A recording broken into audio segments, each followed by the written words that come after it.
I got to the end of that and I had absolutely zero sense of satisfaction. That's really Like interesting. nothing. Just Relief, nothing. like in bucket loads for finishing. The pain was over and it was done. And the guys that helped me do it, immense gratitude to them, but no feeling of satisfaction.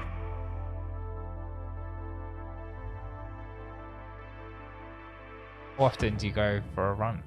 No, I'd probably run 4 or 5 times a week. So you're like you're deep in running culture. Oh yeah.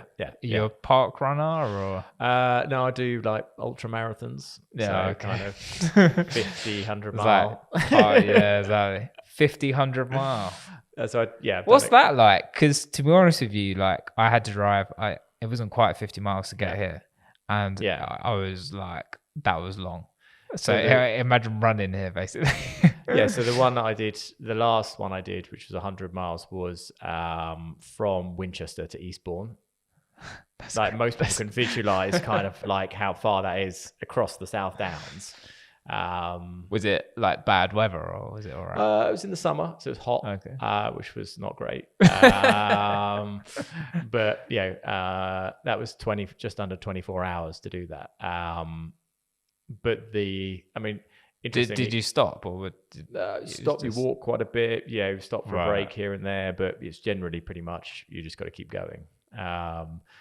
But I've had some of the most, I suppose, frank and honest conversations with people out there in that process because people are just completely broken down.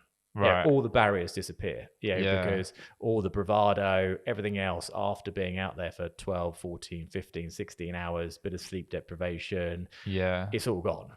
So you are just... It's a real leveler of people. Yeah, and also probably with people that you're running with, potentially you're never going to see them again. So interestingly, people are just like, I'll just tell you everything. Yeah, exactly. And you've got time as well. So it's been quite eye-opening on that side. Wow, gosh. And for you, because my dad's a big runner. Yeah. He's not ultra marathon material. He's fast. But he's fast. Yeah. He's a bit like a mountain goat, my dad. And he's a bit more marathon level, not quite ultra marathon. And I think he resonates very much with you in that sense of, it seems to perform a function of allowing your brain, and I know there's loads of really good conversations about it and loads of really good books about this. Yeah. I'm not really a runner. I'm kind of like, I would love to run more. Yeah. Kind of position. And every now and then I get into it and then I stop. But it does perform this mystical function of the rhythm of moving forward and your body all being involved in a single activity. Seems to allow your brain to engage with, I don't know whether it's higher thinking, whether you would call it that, or just there's like a centering meditative kind of thing that occurs, isn't there, when that? I think the rhythm of it is something, and once you reach that level where you're able to run comfortably without it being a stress, because if you're going out and you're doing either a hard run or like you're just starting out and it's really hard to run for half an hour or whatever, it just sucks. You're not really going to be in that space where you can do that kind of thinking. But if you're at a level where you've got some fitness and you can go out and run for however long it is, but I find that sort of that repetition, that rhythm of it, and that sort of side of things is something that does, as I said, it just enables me to be able to kind of go, all the noise just goes away. And I could just let my brain tick over without having to have too much direction involved in that. Whereas on a day-to-day basis, I'm really not very good at doing that because I just find that I'm running around all the time, occupying myself. Going to the next job, the next conversation. And actually, I wonder whether as well, like perhaps a strangely obvious benefit of running is that you can't be looking at your phone or your emails. There's almost like a really simple connection between I am fully engaged in this thing, thereby I'm not concentrated on the next email or whatever. Whereas, pretty much all other times your phone or whatever is right with you. I think it's interesting, from a change perspective, I found that going through changing the job I'm doing and all that sort of stuff, I used to hate going for a walk with the dogs because like I'd be like, at the end of that field, like I could run there in like 3-4 minutes. It's gonna take me half an hour to walk there. This is ridiculous. Like, it's so slow. What a waste of time. What a waste of time this is. I could do like 5 times as much as this if I was running. And now I really enjoy it because actually just being able to slow down and be like, okay, I can still have that space, but actually I can just do it whilst going for a walk, instead of thrashing myself, on that side. I find that's been a change I've noted, that I can slow down a little bit, don't have to do everything at 1,000,000 miles an hour. Oh, that's like that in itself is beautiful, isn't it? And in terms of that, revisiting that, well, how do you pursue finding out your purpose and stuff? In a sense, just the ability to, or beginning that ability to slow down enough to walk the dogs for half an hour. Is I'm not saying it's easy, but it's simple.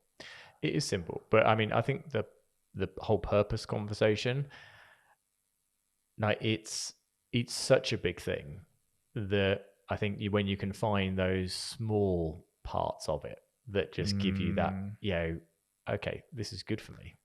And this is going to be good for the people that are around me because I'm doing this thing. And actually it is fulfilling that, whatever that purpose is going to be. I mean, with anything I've done, and certainly the ultra marathon side of things has taught me this as well, is that if you look at something like purpose as one thing, it's just like, it's too big. Doing an ultra marathon is too big. But the only way you get to the end of these things, or get to the end of them, or actually go through that journey, because it's not the ending, and I'll talk about that in a minute, but the going on that sort of step-by-step process, you've got to break it down into little chunks.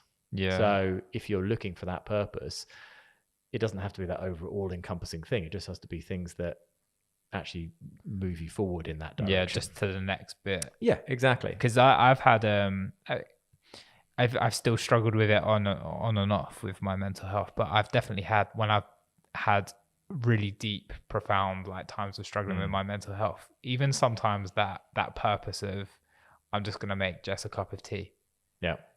That's enough purpose to move the needle forward.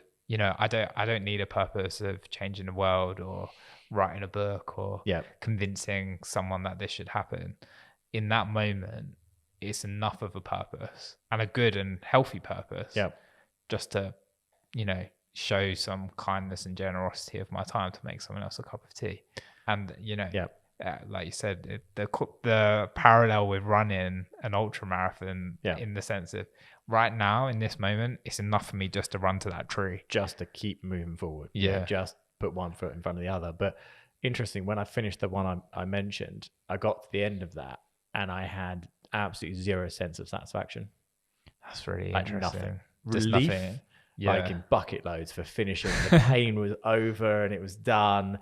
And the guys that helped me do it, immense gratitude to them, but no feeling of satisfaction. And I think that's something that I've taken forward on this kind of like, what am I looking for the purpose aspect of things, is there is no end point to that. You can't. There's no final destination where it all suddenly, it all comes together in a moment of, reflection or whatever.